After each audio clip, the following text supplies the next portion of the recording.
Saudara-saudari yang dikasihi Tuhan, selamat pagi.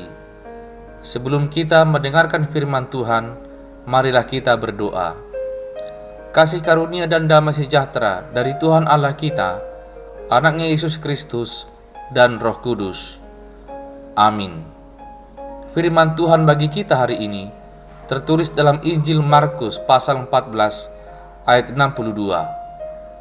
Jawab Yesus, "Akulah Dia, dan kamu akan melihat Anak Manusia duduk di sebelah kanan Yang Maha Kuasa dan datang di tengah-tengah awan-awan di langit." Demikian firman Tuhan.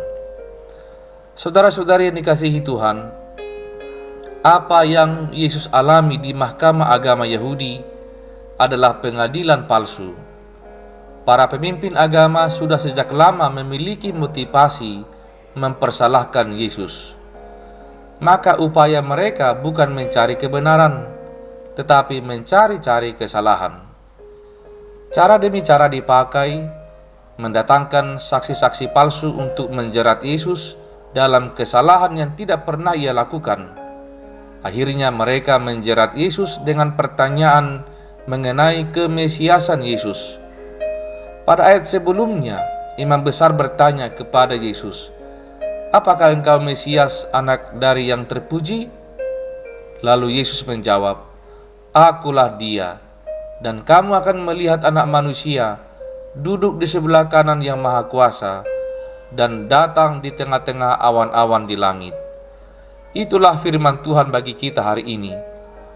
Dialah Anak Allah yang duduk di sebelah kanan Yang Maha Kuasa.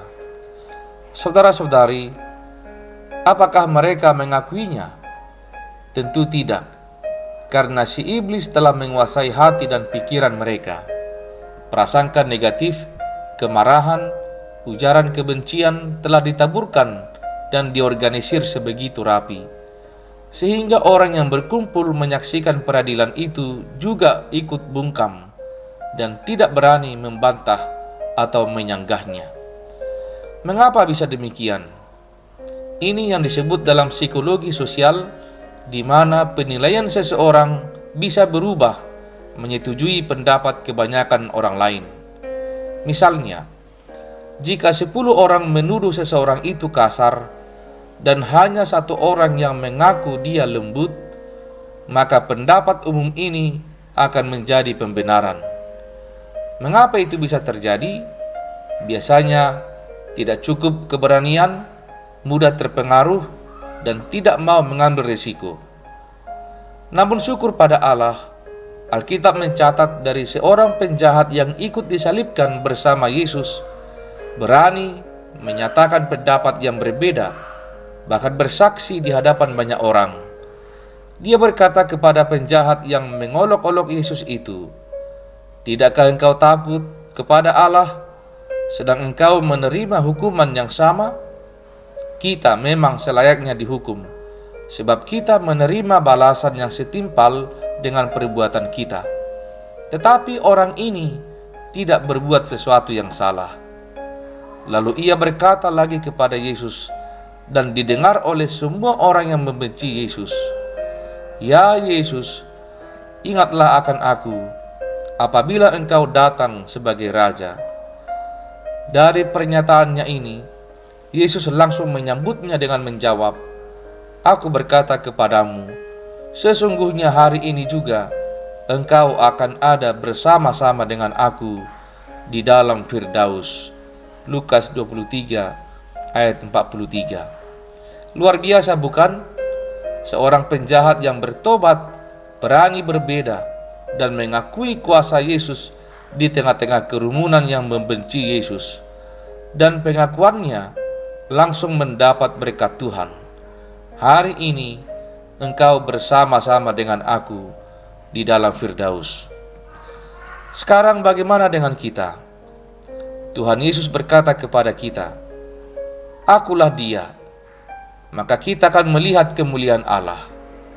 Kepada setiap kita yang mengakuinya, saat kita di sekolah, mengakuinya saat kita di bangku kuliah, mengakuinya saat kita di tempat kerja, mengakuinya saat kita sehat maupun sakit, mengakuinya saat usaha kita naik atau turun, mengakuinya saat kita berhasil atau gagal, mengakuinya saat keadaan tenang atau mengancam, akan melihat kemuliaan Allah dalam kemuliaannya di sorga.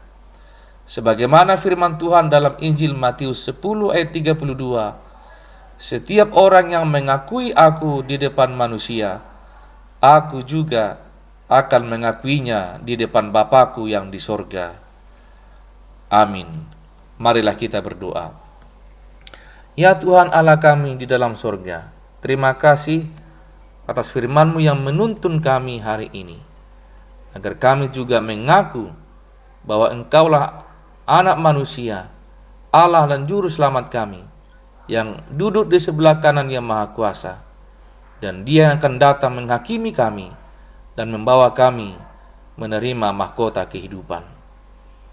Kiranya Roh Kudus-Mu memberi kami keberanian, ketahanan, kesanggupan, ketabahan, kesabaran, dan konsistensi untuk tetap setia dan mengakui Engkau dalam segala aktivitas kehidupan kami. Terima kasih Bapa, berkati kami hari ini, keluarga kami, usaha kami, pekerjaan kami. Kiranya kami mendapat berkat dan rezeki dari setiap apa yang kami kerjakan. Dalam nama Tuhan Yesus Kristus kami berdoa dan bersyukur. Amin. Terimalah berkat Tuhan. Anugerah Tuhan kita Yesus Kristus, kasih setia dari Allah Bapa, dan persekutuan dalam Roh Kudus menyertaimu sampai selama-lamanya. Amin. Saudara-saudari, selamat pagi, selamat bekerja, selamat berkarya. Tuhan Yesus memberkati. Shalom.